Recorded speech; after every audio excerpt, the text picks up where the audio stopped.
Ngayon po kayo pwedeng magtanong. May time man lahat eh. Ano na yung tinatanong nyo kanina? Meron kayong tinatanong eh.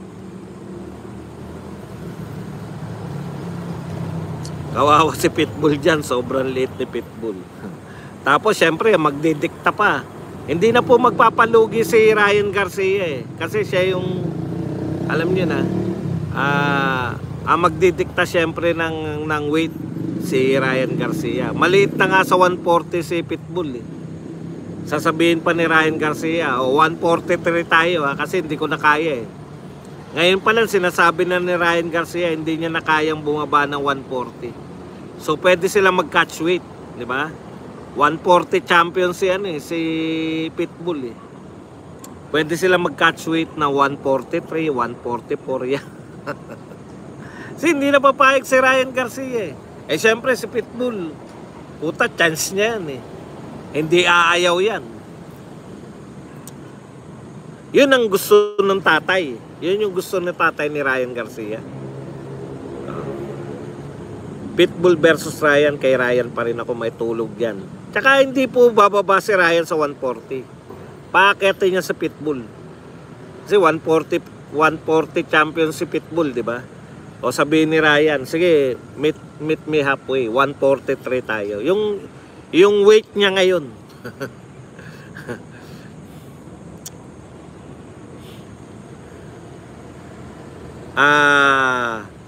Boss Buzz, grabe pala yung overweight, no? Ang tao, no? Hindi siya tinatabla ng suntok. Kaya nga po may weight division, di po ba? Kaya po may weight division yung mga... Kaya nga nag-iisip na dahil nagsilakihan na po talaga ng gusto ngayon yung may heavyweight eh. Napunan nyo ba? Ang lalaki na po sobra. Ganyan po yung mangyayari kay Tyson Fury at kay Usyk. Kahit na anong suntok ni Usyk, ang pagkakaiba kasi ni Tyson Fury kasi ang lagi nyo sukatan bakit tinalo ng 2 beses ni Usyk si AJ, no? Si Joshua. Hindi naman si Joshua, umaasa lang yun sa lakas ng suntok eh. Hindi yung katulad ng Tyson Fury na marunong gumamit ng jab. Kaya si Usyk hindi po mananalo yun. Ang liit po ni Usyk, maniwala kayo. Ibabali-balibag lang yun. Kaya ni Ryan si Ennis, may knockout talaga. Tatay na nga ang umayaw eh. Kung umuulag yun, madali lang pong i-create yun. Boss, Diyos ko naman mga tanong yan. No? Ano ba naman mga tanong yan? Boxing pinag-uusapan natin, papasukan nyo naman. Huwag po kayong abnormal. Nakakausap ko ba yung Diyos? Bakit ko... Lalong hindi lalaban kay Crawford yan. Alam mo, eto po, may bagong kalaban na si Crawford. May pangalan no? Yung bagong champion, Minis. Hindi ko maalala kung sino yung kakalabanin. Yan talaga si Crawford, ang pinakatanga sa lahat ng Yan ang pinakatanga sa lahat ng mga champion. Si Crawford, pinakatanga sa lahat. Lahat yan kayang talunin ni Crawford eh. Pero pinakatanga. Lalabanan niya na naman yung nakalimutan ko kung ano yung pangalan no? Miniskova ba yung buka? Basta may champion sa 154. Pinakabobo ang putang. Kaya iniwan ni Arum, walang pakialam si Arum eh. Putal, dalugi ako sa iyo ng ilang beses. Bobo. Wala namang mananalo kay Crawford eh. Ngayon yung sa... Kaya lang, wala nang mananalo sa kanya. Ayaw niya panlabanan yung may mga pangalan. Kaya yan, si Crawford, susunod na laban niya, wala na namang manunood. Balik na ng putang na pinakabobo. Mas malaki pa kikitain ni Spence. Bakit? Ang makakalaban ni Spence si di ba? Si Pundador eh.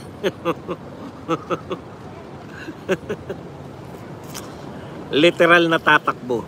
Ano yun yung mga tanong nyo kanina? Pucha, kanina, gustong-gusto nyo magtanong. Sayang idol, laki sana tama kung knockout si Haney. Kaya pala gusto mo ng knockout eh.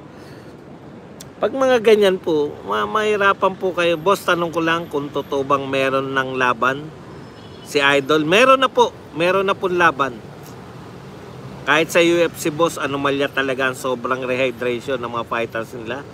Sa araw ng laban, 30 pounds dinadagdag sa timbang.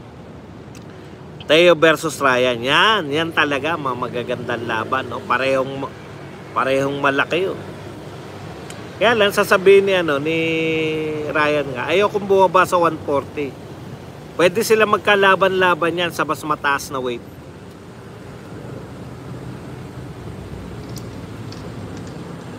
Kasi let's scare. Hindi po ako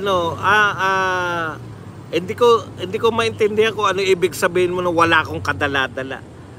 Trabaho ko to. Pag kayo ba na aksidente sa trabaho, titigil na kayo sa trabaho, ngipin lang. Puta, mga putol na nga kamay, nagtatrabaho pa rin. Ako ngipin lang, gusto mo tumigil ako, tangengot ka. Ang 3 pounds na bigat, pag tumama yan sa kalaban mo, may tama yan. Hindi lang yun, no? Naghabol ka eh, drain na drain ka eh. Sabi nga ng mga nakakita, puta, parang multong-multo na si Devin Haney. Tapos si Ryan Garcia, umiinom pa ng beer. Binati siya ng kapwa niya manginginom na. Binati siya ng kapwa niya manginginom na si Conor McGregor. Mahina talaga bentahan niya si Crawford. Paano hindi nabentahan? Okay, pinag-agawan nila si Pundura, di ba? Si Pundador. Pinag-agawan nila dahil hindi naman talaga mananalo. Hindi naman talaga mananalo eh. Kung wala ngang dugo sa mata yun si Tim Chu, hindi mananalo kay Tim Chu yun. Pinag-agawan nila. Eh siyempre, dun yung sa promoter, di ba? Mapupunta yung kay Spence. O ngayon, may bago siyang kalaban, hindi kilala. Eh kung nilabanan mo ba si Butch Ennis, hindi naman mananalo sa kanya si Butch Ennis eh. Bobo lang talaga. Yan po. Kaya wala nangyari sa karir niyan eh. Yan lang po ang hindi napasikat ni Bob Arum. Lahat dumaan kay Bob Arum. Mayweather, De La Hoya, Pacquiao. Ang dami pong dumaan kay Bob Arum. Sinukuan. Nakakita ba kayo na sinukuan ni Bob Arum? Yan, napakatigas ng ulo. Walang katuturan. Pucha, siya lang po ang tanging sinukuan ni Bob Arum na i-promote. Paano? Laki na ng ginagastos ni Arum, walang bawi. Ikaw naman, Steven, no? Sabi nga sa'yo, hindi naman po normal si Pacquiao. Pero, tignan nyo ha, akala mo lang walang epekto. O, di ba tinanong si Pacquiao? Tinanong si Pacquiao after ng fight eh. Ano sabi ng WBC sa kanya, ipagtatanggol mo pa ba yang corona na nakuha mo kay Margarito? No. Sa iba na lang. Hindi niya po pinagtanggol yung 154. Iba na raw klase yung sumuntok ang mga tao. Ang pinakamalalakas na natikman niya sumuntok, 3. No?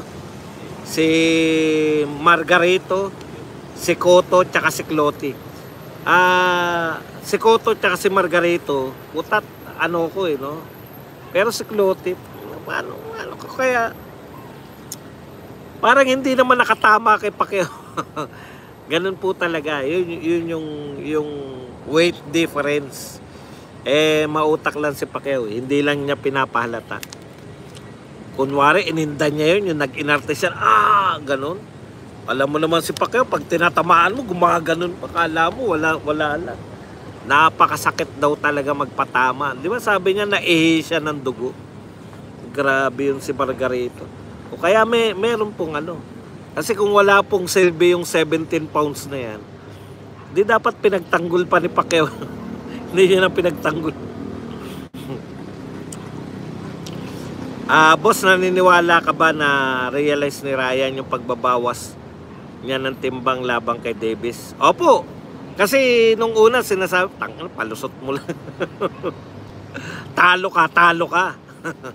Dahil hindi mo alam ang gagawin mo pag nakatikim ka. Malaking bagay eh. Tinatamaan siya ni Devin Haney, hindi siya tinatalaban eh, di ba? Tsaka mismo ang umamin si Tank Davis, oh, that's what you get. If you fought a mother father, that same weight as you. Ryan Garcia versus Barrios. Much better alanganin pag si Pitbull.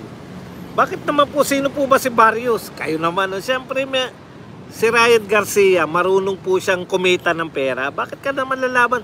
Sino po ba nakakakilala kay Barrios? At least si Pitbull, kilala sa Pitbull. O ikalawa, champion pa si Pitbull. Boss Baz, pinaka-safe ata kalaban ni Ryan si Sobrel Matias. Walang depensa yun. Hindi naman po siya sa pinaka-safe eh. Diba? Kung safety lang ang gusto niya eh. Ang gusto ni Ryan, meron ding at least pangalan. Sino ba kumpara mo naman si Sobrel Matias kay Pitbull. At least si Pitbull may pangalan. At least